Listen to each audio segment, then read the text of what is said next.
Welcome to Behind the Muscle podcast. Today's guest is an IFBB Classic Physique Pro.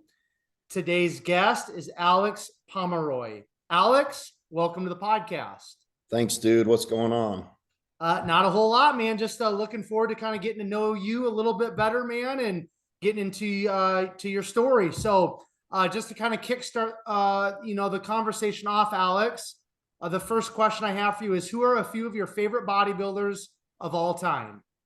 Ooh, that'd be a tough list, but I think at the top is going to be Justin Compton. He's my mentor and coached me for a number of years, coached me to my pro card. And then just take that out of the equation, one of the most insane physiques ever. If he was still going, I think he would have won an Olympia title or two by now for sure. Let's see, Dexter Jackson, another Jacksonville boy, most winningest IFBB pro. I mean, what's not to love about Dexter? For current, my favorite current pro is actually Michaela Aycock. Love everything about Michaela. Physique is just absolutely crazy, but it's what's beyond that, man. Watching her work ethic and her grind, that's why I do it, so I love seeing that. Big fan of Brett Wilkin, Ian Valier.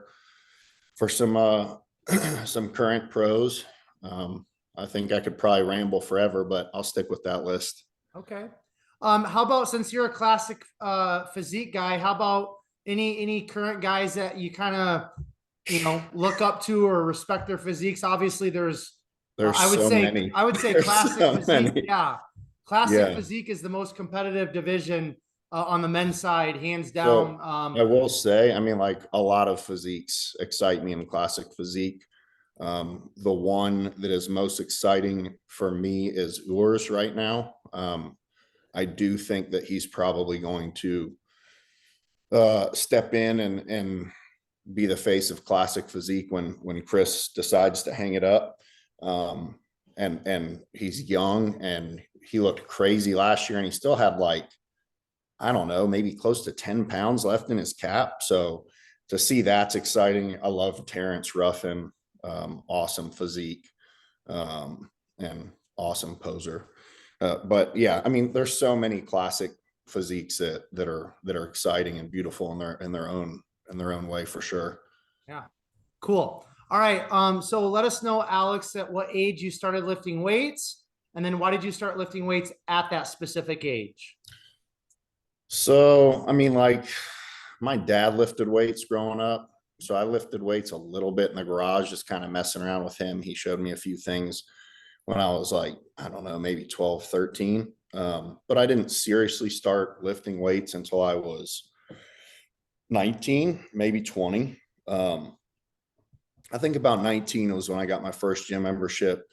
I knew that I wanted to be a firefighter, or at least at the time. So I was going through for training and all that. I got my degree in fire science technology, and I knew that I just needed to be in good shape for a lot of the tests and stuff that I had coming up. So started going to the gym just because I wanted to be, good, and I wanted to excel at that. And, I had a few buddies, and then it became a regular thing. And I lifted weights for at least 6 years before I got into bodybuilding.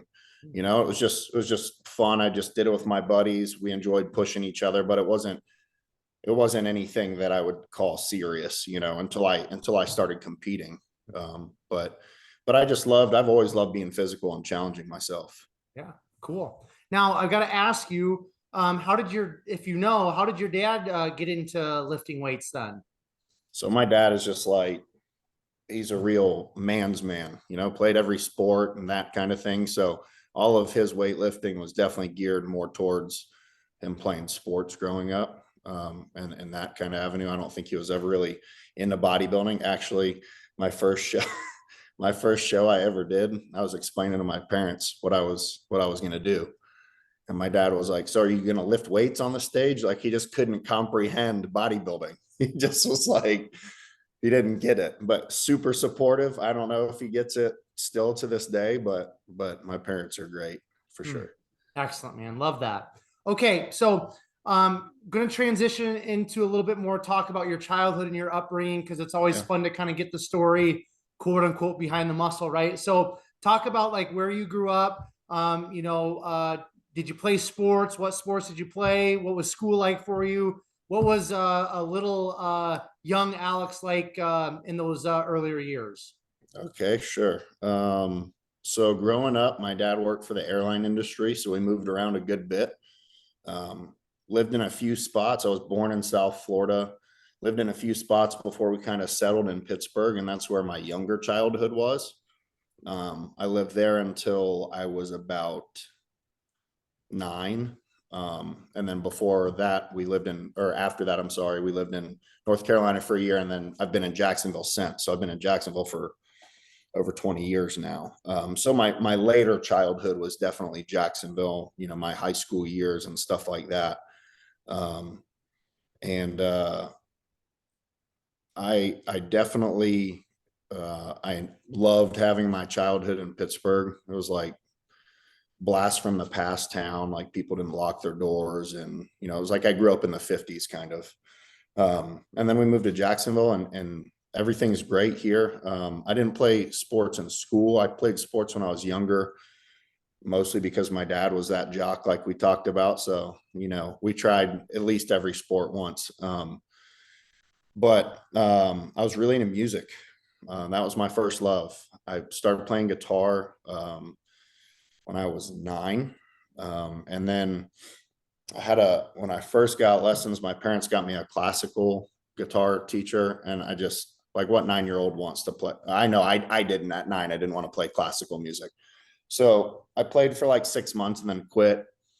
And like a year later, I revisited it, and they got me another teacher that was phenomenal, that would, every week we'd meet, and he'd teach me something a song I wanted to learn. And then he'd teach me like fundamental stuff. So he really was like a huge impact on my music life for sure. But going into high school, I played in bands. I'm a big metalhead. In Jacksonville, there's an awesome hardcore music scene, and that's definitely shaped me a lot for sure. Music was my first love. So really, I started lifting weights while I was still playing in bands and stuff. And those paths kind of like intersected, and, weightlifting kind of took over. My focus slowly shifted from one to the other. Okay, so were your parents the influence in terms of the music side of you, or where did you kind of pick that up? Oh yeah, for sure. Both of my parents love music. But my dad is like, he played guitar when he was younger, and he's just one of the biggest music fans you'll ever meet, for sure. So music was always, and I'm Italian, of Italian heritage on both sides. So growing up, it was music and food, like those were the love languages for sure. Yeah, so they definitely were a huge part of, we all had to pick an instrument growing up to play, and I just stuck with it the longest for sure. Okay, who were some of the bands when you were, let's say, a teenager that were the bands that you really admired or loved? Oh man, that's another list. That's harder for me. That might be harder than my favorite bodybuilders. Give us 5, 7, however many you want. So it's so crazy. I love so many types of music, and I've always loved so many types of music. Anything except for country music, I'll listen to. Really, I'm not a country fan, but I could name you like 5 from every genre. Like, I remember being young, and the first kind of like edgier music that I was allowed to hear was Nirvana. I remember literally listening to, it's probably a cassette tape, in the 90s, driving around in the car with my dad, so like hearing that and being, I don't know how old I was, young, less than 10, was cool. And he never hid anything, like any kind of music from us. ever, ever. So growing up, my favorite band when I was a little kid was Kiss. Loved Kiss. But then as far as like some of the hardcore and metal bands, I mean, most of the viewers would have no idea who I'm talking about. So we won't go down there, but pretty much I love so many types of music. If it's anything but country, and I'll probably listen to it and enjoy it. So what was it about like the guitar and music outside of your parents' influence that kind of like tripped the trigger for you, so to speak, or what appealed to you in terms of Yeah, that musical side when you were a young person? sure. Yeah, that's a good question because it probably carries over into everything that we'll talk about. And that's working and progressing at something. I am I am very determined, maybe to a fault, so if I have a desire, I want to do something and I put my mind to it, I know it might take me longer than others, but I'm going to get there. And I think that, it's something that you saw a return on. All of the hours that you invest into practicing guitar, every single day, your fingers hurting from calluses and stuff like that. It's worth it when in a month you mastered the song that you wanted to play, and it's probably on a, shorter scale than bodybuilding, but it's what draws me to bodybuilding too, is that kind of brick by brick every single day. I love that. That drives me for sure. Okay. Now, okay, last question about music, and then we'll move on. Sure. In your estimation, who's the greatest guitarist of all time, Alex? Oh my God. Mm.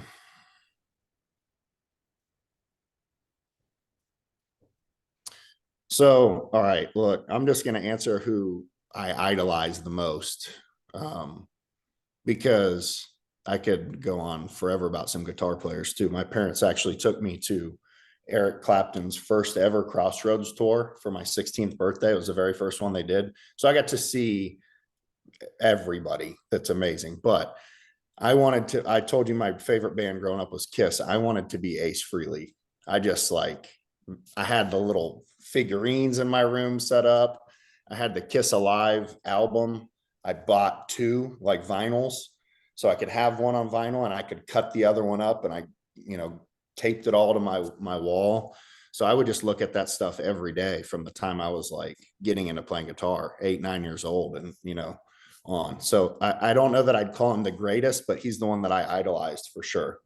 Love it, man. Love it. Okay. Now, you mentioned earlier something about at some point you wanted to be a firefighter. So, and then you were playing the bands and all that. So, I guess the question I want to get at though, Alex, is when you were, let's say, junior, senior in high school, most of us start thinking about some sort of post high school Yeah. career, job, whatever. We know we have to pay the bills at some point. What were you thinking about at that time when you were, 17, 18, 19? And then once you graduate high school, did you go to college? I know you said something about getting a degree, being a firefighter. So talk about that transition post high school, please. Yeah, sure. So I definitely was always goal oriented and driven. And when I was maybe 16, 15, 16, my neighbor's house across the street caught on fire. She ran over, beating. It was a girl that we were friends with. We went to the same high school. Beating on the door, call 911. My house is on fire. So my mom calls 911. My brother and I run over there, and we run in the house with her. She's got animals and stuff, and so we trying to get them out. And I just remember seeing that it was almost a total loss. I mean, it was a huge structure fire. Seeing that, and I sat there and watched. I watched them fight the fire and stuff, and that really appealed to me. Which is funny because at the time my brother was kind of thinking about going that route, and I think the opposite thing happened for him. I think he was probably like, "Fuck that, I'm not doing that." I don't know. We haven't really ever talked about it, but that really appealed to me. So, my uncle is actually a chief in South Florida, and he told me get your degree first. So I right out of school I got my degree. Then I went through EMT school and then through minimum standards of the fire academy. And then I volunteered in Jax Beach for a while. I wanted to get on with the city of Jacksonville. And then I just kind of saw some things that made me want to go the opposite direction. And then on top of that, I was all throughout school, I was in the bar business. And I was making killer money. So I got out of firefighting because the money was better back being in the bar. So I went back to the bars, managed at some bars. And then that's what led me to splitting with all of that all together, and getting into fitness for a living. Okay. All right. I got a question about working in the bar business, because I've had several guests on here that did the Yeah. same thing. And from the outside looking in, you wouldn't necessarily think there's a lot of like life lessons or a lot of life skills gained through working at a bar, but there really is. I mean, just those interpersonal skills and communication, it's huge. So talk about how maybe working in the bar scene for those years kind of, prepared you for life, or it maybe just gave you an education, so to speak, that you weren't going to get anywhere else. Yeah, man, for sure. Great question. And I am a firm believer that everybody should have to have at least one service industry job. If you've never had a service industry job, you shouldn't be able to go out to eat, because the way that some people treat people in the service industry, it's disgusting. So I always loved every place that I worked at.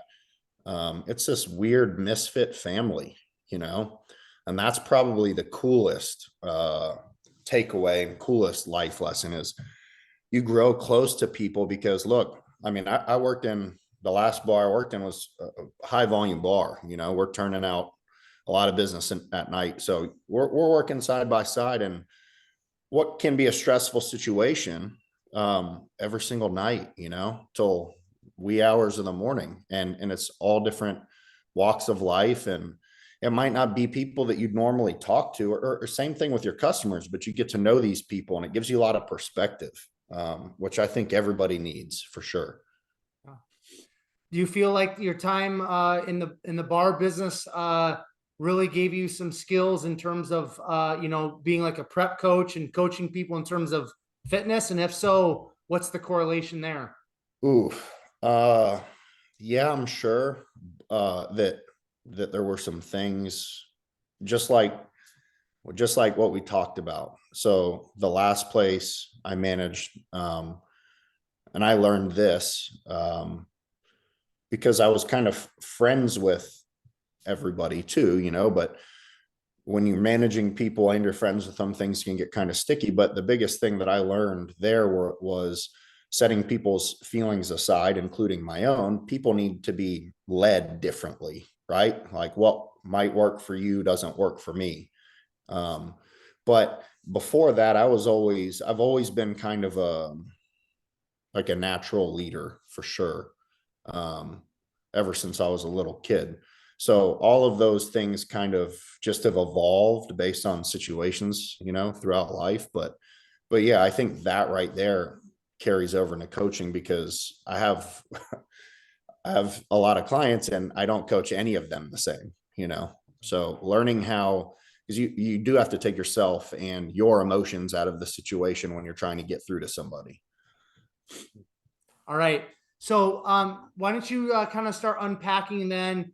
You started lifting weights 19, 20 years old. You said you didn't really get serious until, later in your 20s, like 5, 6 years into it. So why don't you talk about what was the spark, Alex, for you to kind of get serious in terms of your weight training, and then walk us through, getting into the world of competing, standing on stage, and all of the fun stuff. Yeah. So we'll get a little deep then. Yep, let's go. So what got me into competitive bodybuilding at this point, I was working out as serious as just your average gym goer could possibly be, for sure. I had a few people tell me, hey, you should try competing. Even, other people that were competitive at the time around here, like actually good bodybuilders. So I went through a pretty rough time. I was married once before, and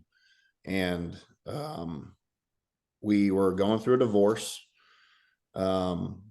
I found out that she had been unfaithful, which is hard in itself. And then, splitting everything up and selling the house and all that stuff. So where most people would kind of like want to run and not do anything, I'm like, I'm going to lose my mind unless I can have something to hyper focus on. So there was a show in like 12 weeks down in St. Augustine, not far from where I live. So I just was like, fuck it, signed up for it. I'd never even been to a bodybuilding show before. Now I started in men's physique. So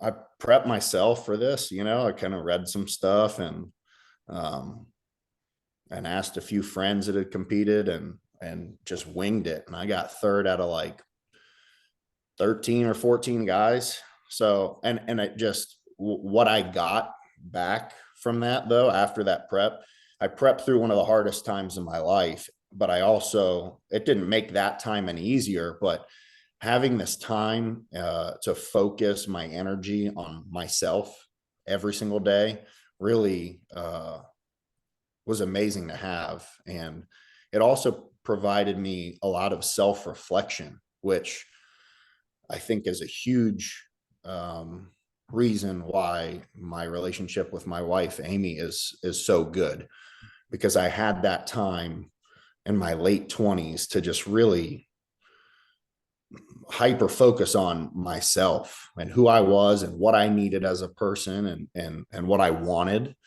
Um, and yeah, so I I met Amy, and she had already been competing. And for my second show, she pretty much prepped me for it, helped me with my diet and my posing, everything. And then from then on, it's funny because she definitely had more potential. She competes in bikini. She hasn't competed since 2020. She had more potential when we started dating by a mile to turn pro over me. But I'm the one that just kind of really dug in. I'm a bodybuilder year round.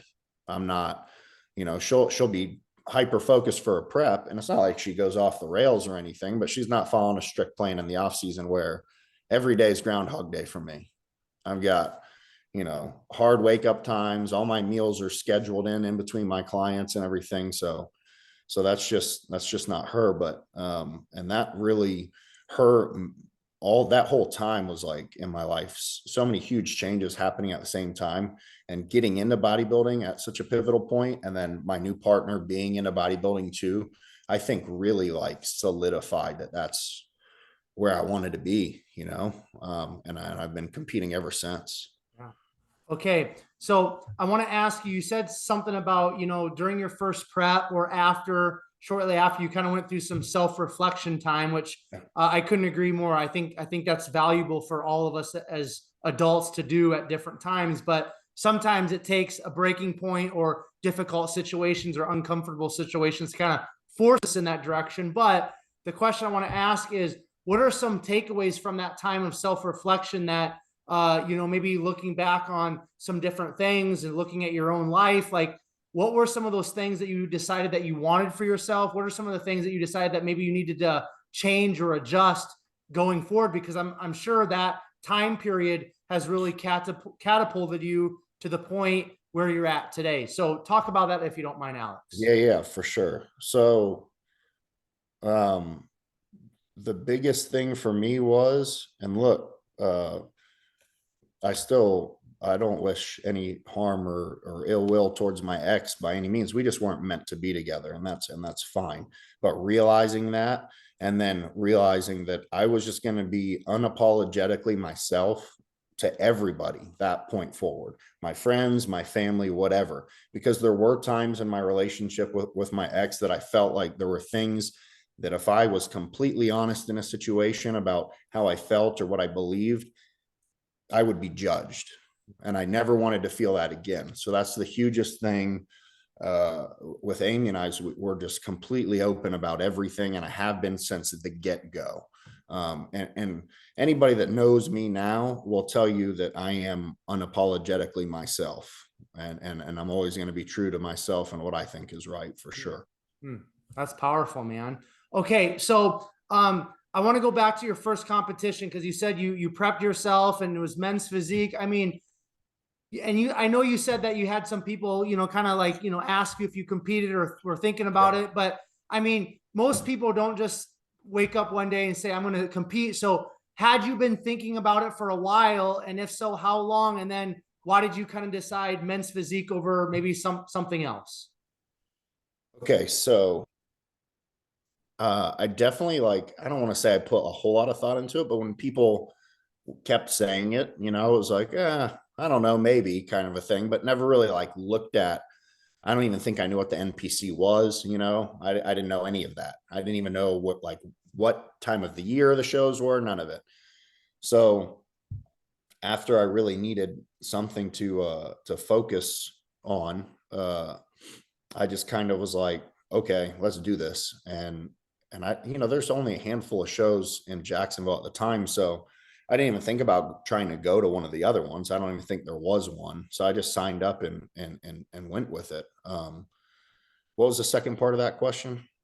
Just why men's physique over some other Thank division? you. Yes, no classic physique at the time, and I just knew. So I'm pretty tall. I'm 5'11" and a half. When I started lifting weights, I was like 165 pounds. So it was just tall and lanky. So I knew I needed a lot more size. So it was either men's physique or bodybuilding. And I knew I would have just got waxed in bodybuilding at that time. So I kind of did. I never really loved men's physique. I did it for longer than I wanted to, for sure. And I switched in 2018. Yeah, 2018. That's actually when I started working with Justin. Okay. And the whole thing was like, I just didn't think I couldn't get big. And I was eating. Look, when people say they're eating a lot, when I get a new client and they tell me they're eating a lot, they're never eating a lot. I was eating a lot for sure. I have a really fast metabolism, but what I thought was like the most I could eat was far from the most I could eat. So I just kind of stayed in men's physique because I was like, oh, I'm trying so hard. I'm eating all this food. I just can't get any bigger. So Justin was living in Jacksonville at the time, and I met him in 2016. And we just kind of friends from then on. And to see him at his peak in person is just insane. And we trained at the same gym. So getting to see that. So when I decided I wanted to make the switch and go to Classic, he was the first person that I asked to coach me. And he's the one that showed me really how to eat, truly how to eat. I mean, there were there were times where he's having me eat. I'm eating 7 meals a day, and he's having me eat 3 cups of rice cooked every meal, to the point of where I'm just blending it with water and drinking it. So I like to tell clients that story when they say I just can't put on size. I'm eating as much as I can. So yeah, I think that catches us up to speed for that one. Yeah, for sure. Okay, so since we're at that point, why don't let's talk about that transition from men's physique into classic. And you said that was, when you connect with Justin and stuff. So talk about meeting Justin, hiring him as your coach, and then just want you to continue to walk us down, the process of learning how to eat, the way Justin wants you to eat, and growing classic physique. Just start talking about that a little bit more, please. Yeah, man.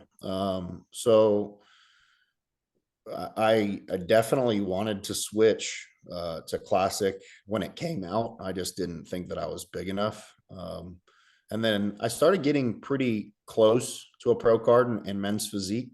I mean, I was definitely competitive. I'm, first call outs at some of the national shows here, but man, I'll never forget how I felt. I decided the day after Junior USA's 2018 that I was done with men's physique. Like literally, I was like, I don't like this shit. I don't know why I'm doing this. Like, I'm just gonna, whatever. I'll start over. If I get my ass kicked for a few years, it's gonna be good for me.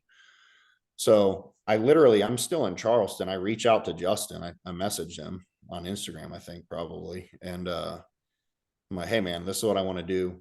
The Dexter Jackson Classic was in July. So this is the beginning of May. So I said, let's just do it. Let's just do it. I'm already in shape. Let's just see if we can get better and come into the show. So that was our first prep from Junior USA 2018 to July of 2018 for the Dexter. And I won my class and came up short in the overall.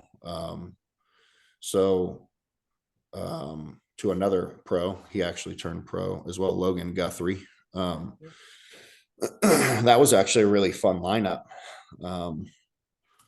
That overall, there's a guy that I coach now that will be a pro next year for sure.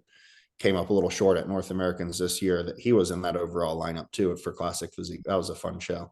So from then on, it was like, okay, cool, I can do this. That kind of solidified, because I had a pretty good class for sure, like at least 10 guys in my class. And, you know, for that level of show, as competitive as it could be, you know, so I didn't just walk into a show of 2 or 3 people and win.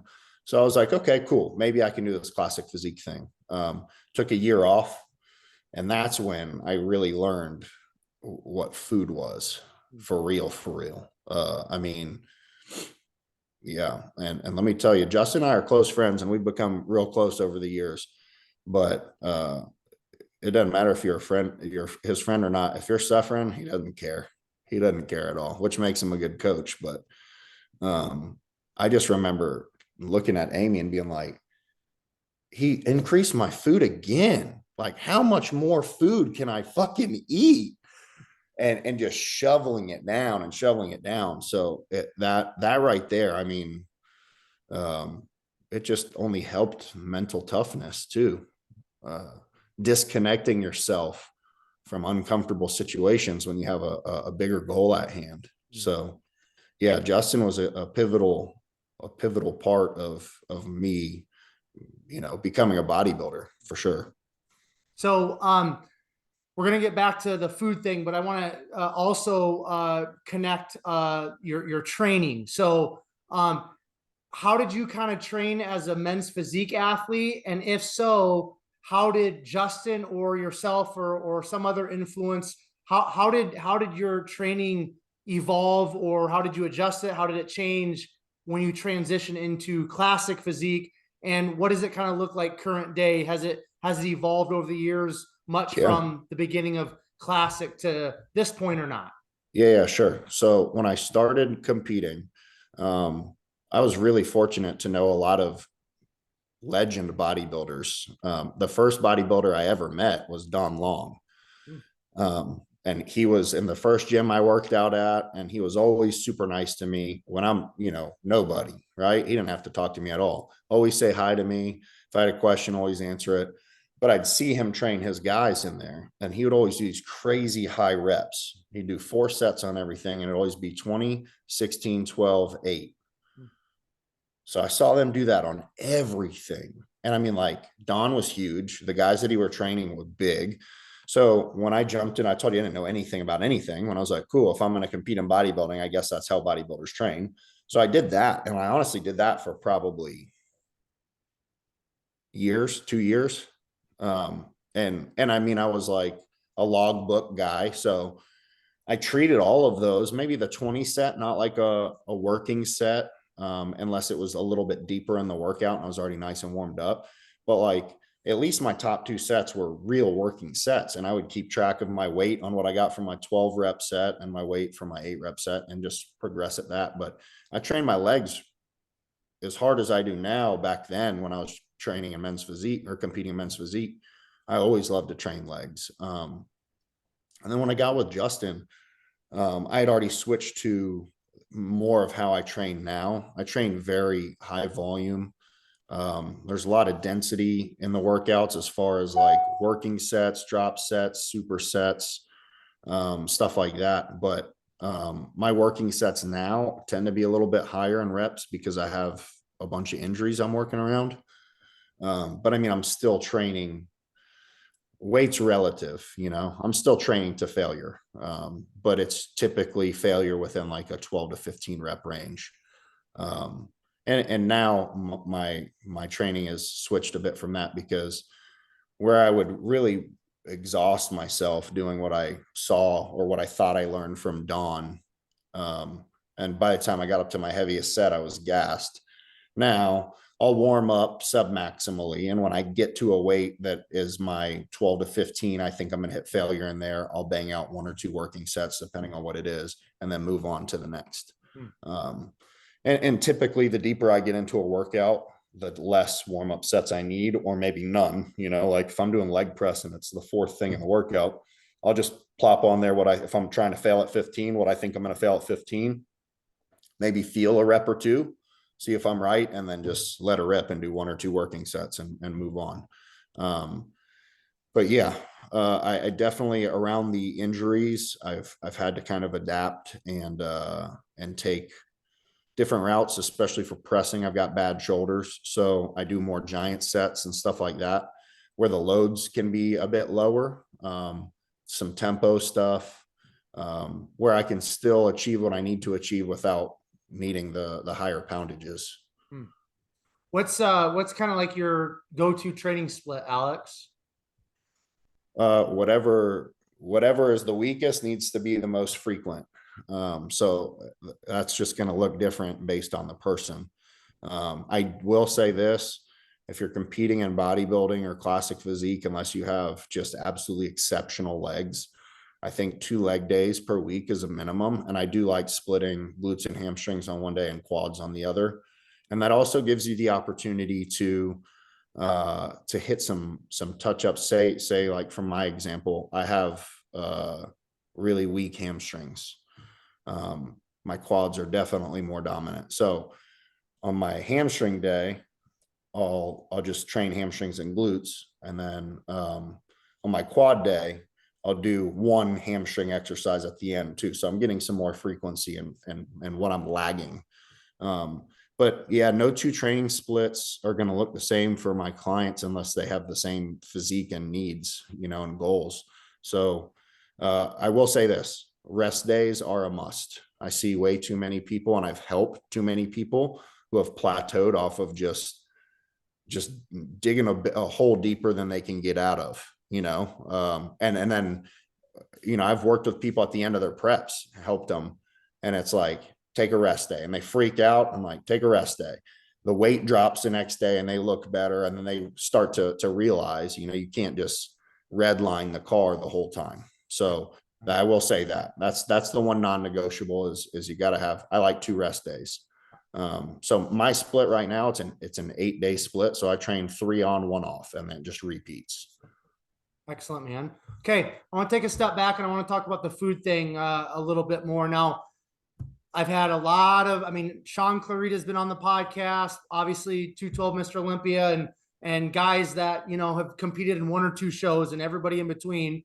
And the thing that continues to come up is it's the food. If you want to get bigger, you gotta eat the food. And obviously training is the stimulus. You got to have the intensity, but I want to focus on the food. So from your personal experience and being a coach and all the bodybuilding stuff, why is food like such an important part of this putting on muscle mass process for athletes, for bodybuilders? Okay. So if you're trying to turn your body into a machine, you got to fuel the machine first and foremost. But I'm glad that you kind of worded it like that, because I do say this often. People that do like, oh, how many grams per pound of this or that, whatever. To me, none of that shit makes sense, because why are you doing the numbers off of what do you look like now? So if you're doing the numbers off of your body weight now, you're not going to change. So if you're trying to get bigger, okay, how many grams per pound should I be eating if I want to be 20 pounds heavier than I am? And go. And you start there, and hopefully it's enough to get you there. And if not, you're increasing. Now, my personal preference is, especially for if I'm talking about training an athlete, is prioritizing carbs. I'm not a super low fat guy by any means, but in contest prep, I will pull from the fats before I pull from the carbs, typically. But I find prioritizing, rest and recovery, and then carbohydrates to fuel the training. That's how you're going to, and obviously protein to repair, but that's how you're going to progress. But too many people are focusing on, like I said, how many grams do you eat per this or per that? You need to figure out what you want to look like, what's the physique you want to achieve, and eat for that and train for that. And that's going to look different for everybody. Right. So I want you to take us a little bit deeper, if you don't mind. But so I get that, but why is food, like, I know you said if you want to create a machine, you got to feed or fuel the machine. But like, again, like why is that food, the protein, the carbs, why is it so important to muscle mass? Like what's the nuts and bolts of that? Like if a client comes to you and they're asking you that, like what do you give them? What's that answer you give them, Alex? So the simple answer is carbohydrates. Glucose is the body's, source of energy. It's stored in the muscle and the liver as glycogen. And the protein is, it's a complete protein source, is going to have all of the essential amino acids that are needed to repair that muscle tissue and continue to grow. That's the basic nuts and bolts of it. Yep. Perfect. Okay. So, you switched over to Classic Physique in 2018, correct? Yep. And then from your Instagram, I gathered, correct me if I'm wrong, you turned pro at the 2020 NPC Universe. Is that correct? Yes, that was Okay. COVID year. So that was in Charleston instead of up in Teaneck. Okay. So 2018, you competed in Classic Physique. 2019, you took that entire year off to just improve and grow. Is that correct? Nope, I did. Oh. I did Junior USA's in 2019. Okay. And just, we missed my peak big time. That's the only time Justin and I have ever missed. We way overloaded. I spilled. Now my calling card is always conditioning. I'm not a shape guy, I don't have any super crazy impressive body parts. My legs are pretty okay. They've carried me in the past, but it's always been a conditioning thing. And we lost that by carbing up so heavy. I was just soft and spilled. So I did really poorly. Second call outs. I was like middle of the pack. So then, okay, back to the drawing board. I'm going to requalify next year and give it another crack. I start prep in the end of January, early February in 2020. And then COVID happens.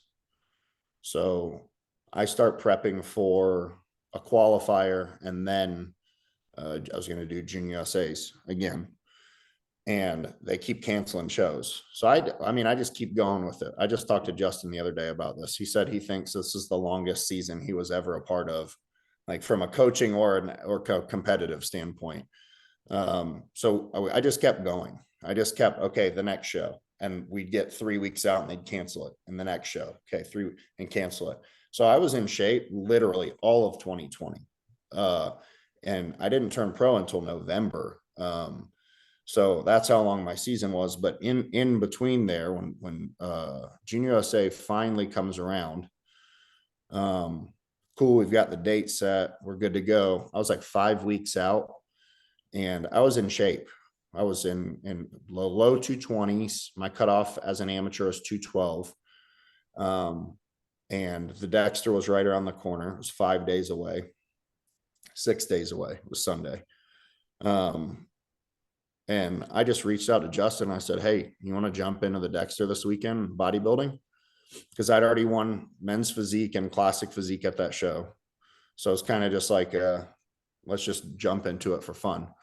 So we did. It was supposed to, I remember specifically because it was a Sunday. It was supposed to be a high carb day for me, but because we said we were going to do this show, that got taken away. And I was like, shit, why did I say that? But we went in there. I was a heavyweight and I won the heavyweights and I won the overall as well. And then that was, I think it was 4 or 5 weeks out from Junior USA. Did Junior USA, and that was awesome. That was maybe, it's hard to say because I love all the shows I've done for different reasons, but that was maybe my favorite show because it was a stacked lineup. My class was stacked that year and I got first call outs. And that was a solidifying moment for me. Because I mean, look, man, there's a lot of people that go to these shows, a lot of people and a lot of them, you think they're better than you. So to show up to a show where there's guys that you've been watching over the years that you think are far better than you and you place better than them, man, I don't know that anybody's ever been so happy about a 4th place finish ever. I was over the moon. I didn't care that I missed my pro card by 2 spots, and I was happy and I was going to shut it down for the year. And I had comfortably made weight for that show. Like I didn't have to do anything crazy. So I was like, cool, we're in a good spot. I can grow a little bit and we'll do it again next year. And then the week later, it was North Americans. That was the one they had in the tent outside, you know? So the guy that placed one behind me, he placed fifth at Junior USA's, won our class at North Americans and turned pro. So somebody even said to me at Junior USA's like, yo, you should go do North Americans. But I would have had to have left Charleston and go to Pittsburgh right straight away. But I had my dogs with me and everything and my wife. So we had to go back to Florida. I just couldn't do it. And plus I was like, it's been a long season. I'm just going to shut it down. So when I saw that, I remember specifically we were in the car. I was at a red light. I checked Instagram and I saw that. And I was just like, fuck. She was like, what? So I called Justin immediately. I'm like, I'm not done. They just moved Universe to Charleston. I said, let's do it. Another few months isn't going to kill me. So Amy actually did all the shows with me too. She did Junior USA and she did and Universe with me as well. So she had a crazy long season too. And then making weight, I just staying really lean. We'd do like 1 or 2 cheat meals a week. And then food was like moderate. I was never starving. I wasn't doing a bunch of cardio, but just staying lean that long, man, my body really responded well. And I definitely grew that year staying lean like that. So come Universe that morning, I'm supposed to make 212 and I was like 215, 216. And that's after like weeks of no carb. So Justin was like, look, just get in the car and drive up there and weigh in as soon as you can. Don't eat anything. Don't drink anything. So we barely make it there. I'm like 212 on the nose after no food or water for like almost 24 hours. And I still have pictures from that hotel room. I mean, like my face is sucked in so hard and I was peeled. I was really peeled, but I was so flat. So I actually like the look at Junior USA better than when I turned pro at Universe because we didn't have enough time. I had to push too hard to make the weight. It was still a really, really good look, except for the lighting was awful. It was like blue and it just ruined all of our pictures. It was terrible. But it wasn't enough time to carb back up and really balance things again and get enough fluid back in for me to have that pop. But yeah. Okay. I mean, turning pro, getting your IFBB pro card, that's a lot of people's dreams and they spend years pursuing that. So when you solidified that pro card, I mean, what was kind of the feelings and emotions specifically for you, Alex? Oh man. Okay. So like I told you, I was really thin when I started weight training. So there's been plenty of doubters along the way, and I'm far from, in my mind, I'll never be big and I'm far from a great bodybuilder, but kind of staying true to myself and seeing that through, despite the obstacles or what people say or anything, man, that's like what we live for. So just that, like a culmination of your work, and you're talking working with really small strokes with a really small brush, just days where days matter and days have to pile up. But it meant so much to me that after my first show, I said I want to turn pro by the time I turned 30. It's 31 when I turned pro. I was pretty close. But man, having my partner there, Amy she's my best friend, and we've prepped together so many times. Having her there at that show too, that was crazy and emotional. It was just the two of us there. Nobody else was there. Justin didn't come and my family wasn't there, but and And then doing it in Charleston was emotional too, because I actually proposed to Amy on stage at Junior USA's in 2018 in Charleston. So Charleston's been real special for us. So to turn pro there too was another really cool thing. But man, it really didn't feel real. Honestly, I came out of another phenomenal class of guys, like I think there was 20 some of us, and whew, I would have hated to have been a judge on that day. It was tough.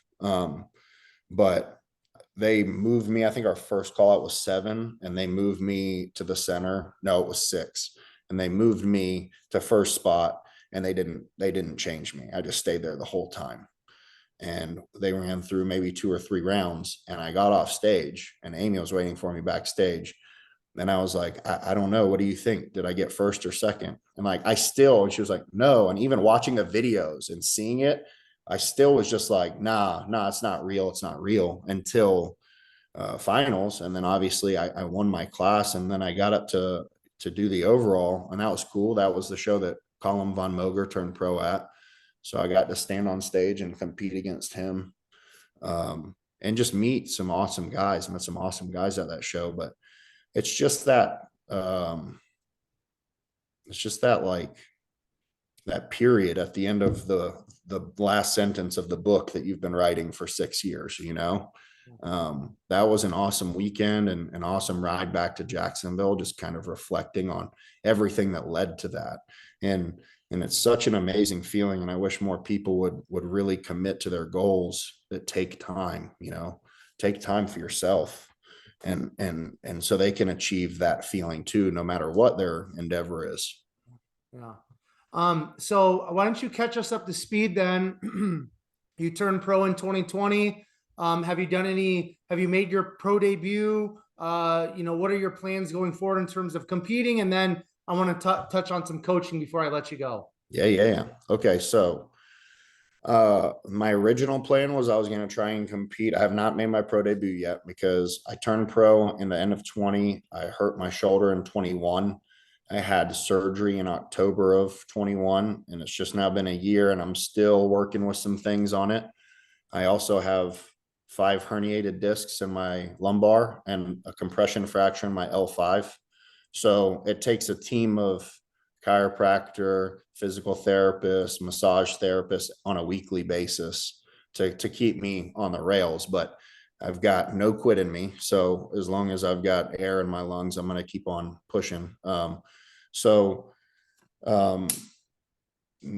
that these things are kind of manageable and I'm able to start training in some sort of an intense capacity, my new goal is to make my pro debut at the Savannah Pro next year. And I'm hoping to hit a few shows later in the year. I wanted to get on stage earlier in the year, but my wife and I are actually expecting our first kid, and his due date is the end of May. So I want to give it a few months. My game plan is I get in shape pretty easy. So my game plan is to kind of be looking 8-ish weeks out by the time the baby comes. And then I just kind of go from there and jump into shows. Because obviously I know newborns and having a newborn and it being our first child is unpredictable. So if he's cool and he's chill, like I hope he's going to be, maybe I can get on stage earlier. But if it's sleepless nights and maybe a little rough seas, then I'll wait a little bit later in the year. But that's the goal for now, for sure. Excellent. And it's from your Instagram, I saw it's going to be a boy, correct? Yeah. Awesome, man. Yeah. That's exciting. Now, to kind of wrap up our conversation today, Alex, I just want to kind of touch on coaching and stuff. Yeah. So I think your shirt, Affinity, that's the name of your guys' coaching team or brand, however you want to word all that. But so why don't you talk about when did you kind of start coaching people, and just, give us a little bit of a snapshot of the process of how you've evolved as a coach? Because a lot of times people start off coaching people for free and it's friends, and then it kind of goes from there. I know you said your wife now, she coached you at one point, so she was doing that before you, but walk us through that evolution of coaching for a couple minutes. Yeah. So since I prepped myself for my first show, because I didn't know that you needed a coach or anything, but I kind of already had an idea of what worked for me. And then with Amy kind of prepping me for the second show, I got to like ask her questions and learn, and we got to try things together. And I'm talking like down to like carving up on different things to see if there was a different look or if I felt better or what digested better. So really just playing around with myself. And then from there, after I had done a few shows and done well, it was like friends and friends of friends that would approach me. And, it started off for free or for like 50 or $100 or something like that. And that was all just on the side. I was managing bars. And that started to grow and grow and grow. And it got to the point at that time when I left the bar, I went ahead and got personal training certifications. And I started training clients and then just coaching. And I was training clients. I built my my clientele up pretty heavy, and trained out of Florida Extreme Fitness Center here in Jacksonville for about a year or so. My wife was already personal training full time at that time, and then we decided right after COVID they shut all the gyms down. We didn't have a place to train. I'm driving to Georgia every day to train. So we opened up our own gym, a little private studio, which is Affinity Fitness. And that it's been open for 2 years now. It's small, just under 2,000 square feet, private for small group classes. And Amy and I just moved our clients there. We do group posing for our clients that are in town and local. So now on a daily basis, I see, typically 5 or 6 clients every morning and 3 to 4 clients plus a group class at night, 4 days a week, and then Fridays and Saturday only mornings. And then I'm coaching as well. So I kind of learned on myself, and the coaching business just grew word of mouth for sure. Bodybuilding is pretty decent in Jacksonville and in Florida. I mean, we've got more shows in Florida, I think, than any other state in the whole country. So it's a pretty big pond, but my biggest thing is, and my biggest thing has always been just integrity. So I feel like if you do the right thing and you do right by people and you give people the effort that they deserve, that's the only advertising you need. I'd say the majority of my clients that I've ever had have been word of mouth from somebody else that I've coached, or maybe their friend or that got coached by me, or whatever the case may be. So it's grown pretty organically, and at a very steady rate for sure. It keeps me pretty busy nowadays. So it's Amy preps people as well. She handles all the definitely all the bikini girls, a lot of the wellness girls. I don't coach too many females. I prefer like there's a handful of girls that I've worked with for a while that I work with, and it definitely has to be a good fit. And then a handful of women's physique girls as well. But beyond that, it's just men's physique and classic and bodybuilding. But it's just it's grown to an awesome spot. And now I have one of my buddies that's also a personal trainer and been bodybuilding for forever. He works for me for our online coaches or online clients as a coach, helping me with training protocols only. So I handle everybody's nutrition and all that, all the daily updates, and he handles the training portion, and we kind of just work together on that. But yeah, it's been awesome. Yeah. I like to give the listeners and the viewers just like some takeaways from all of these all of you awesome guests that I have on that have so much experience. So in terms of the business side of the coaching, what are a couple things that, like, let's say somebody's watching, listening to this, they're already competing, they're kind of starting off in the coaching space, they want to kind of move in the direction of, more online, kind of that's what we're seeing now with a lot of the stuff on social media. But what are some business, what are some business pieces of advice that you can kind of give us in terms of outside of the integrity thing that you already said, but growing your coaching business, training business? What are some pieces of advice that you can give us? Maybe some things that you've learned over the years. Okay. So like advice for somebody starting out in coaching is what you're saying? Yeah. They're just kind of starting off and they want to grow the coaching business or training business. Never stop learning and check your ego. It doesn't matter who you are. Nobody knows everything. And you'll make some awesome relationships. I never understood why. Like I have some great relationships with some great coaches that are my competition. You know what I'm saying? And we still ask each other's opinions on things, and still, you know, like I'm going to root for his person if they're from Jacksonville and I've been seeing them kill it, you know, for years and years and progressing. Too many people try and like cut each other off at the knees. But just staying in your own lane, never stop learning, and just check your ego. The people that think they know it all, I would usually run the opposite direction from them, because those are typically the people that are going to get you hurt. And just being a constant student, not only of like keeping up with certifications and new certifications, but talking to other coaches, listening to your clients, like that one's huge, man. The amount of new clients I've gotten this year from people, and their biggest complaint is like, my coach didn't listen to me, is just mind boggling. How do you expect to learn somebody's body if you're not going to listen to them? So it's really, I mean, like, it's a saturated market. You know, there's lots of online coaches now, but I'm gonna tell you right now, if you do the right thing, you'll have no problem building business. Right. Okay, we're gonna wrap it up here shortly. One more quick question. I've asked a lot of the elite coaches I've had on this question, and they all agree. So I want to kind of see your perspective, Alex. You said that you started off kind of like personal and training people, right? Face to face at a gym. Do you feel like it's really important to have the foundation of training people in person, face to face, as you are building, or as you move in the direction of building like an online coaching business? 100%. Yeah. Okay.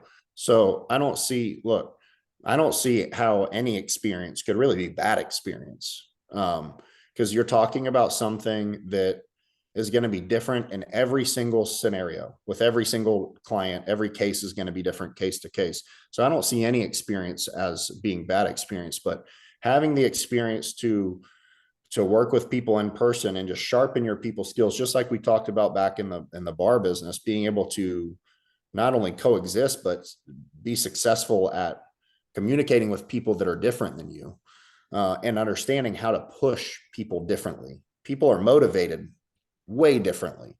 Like I could go on for a whole other podcast about that, and how powerful the brain is. But I know how some clients need this and some clients need this and some don't like this. So the more experience you have with working with people in this capacity, the better. So I don't understand how the answer to that could be no, ever. It hasn't been, just so you know. Good, so. good. You're in good company, Alex. I will say, like, training people and like diet and like being somebody's diet coach are wildly different for sure. But yes, that'll absolutely sharpen your skill set to be a coach. Yeah. And see, I personally, like, I train people. I own a small little gym and I train people in person, and I thoroughly enjoy it. Like I see all these guys that spend all their time on their phone and behind a computer screen all day, like doing the online coaching. I like a little bit of that. I could see myself doing that, just because, you know, you can kind of do it remote and it's a little bit more business, but I have no desire whatsoever to ever walk away from training people in person, because we're human beings and we need that in-person connection. I feel like, this is my personal perspective, but the more we move our world online and fitness goes more online and there's more online coaching, all that, I feel like there's going to be a greater need and a greater demand for in-person personal trainers. And I feel like the demand for that's going to go up. You know, the ability to make more money in person is going to go up. That's my personal perspective, because at the end of the day, we saw this through the COVID times and quarantine. We need that human connection. And some people, they thrive through just having somebody direct them in the gym, listen to them in person. It's a whole different experience, right? Yeah, absolutely. And I 100% agree with that. And I still love training my in-person clients. I'm slowly scaling back on that, just because my online coaching is, I never want to get fully away from it, but I think next year my days are going to look like in-person clients in the morning, and then that's it. I train myself every day at 11 a.m. And then after that, I can have the rest of the day for emails and tweaking plans as needed and stuff like that. But Man, I'll tell you this, and this just proves your point. I have a client that I've been training for at least 2 years. I want to say 3 years. 3 years. And she drives all the way from McClenny, which is like 50 minutes one way, 50 one way. She's come 3 to 4 days a week to my gym for the last 3 years.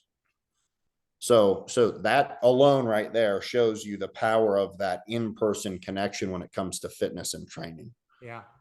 Okay. 2 fun questions and then we'll wrap it up. Right. The first one is, give me a couple of your top gym pet peeves, Alex. Oh, Jesus Christ. Wash your hands. Wash your hands. If you go to the bathroom and take a piss and you walk out without hitting the sink, I will call you out for sure. 100%. And then just re-racking your weights, and cleaning up. I'd hate to see what some of these people's houses look like. Yeah, I hear you on that. Okay. Last fun question here. How old were you when you got your first tattoo?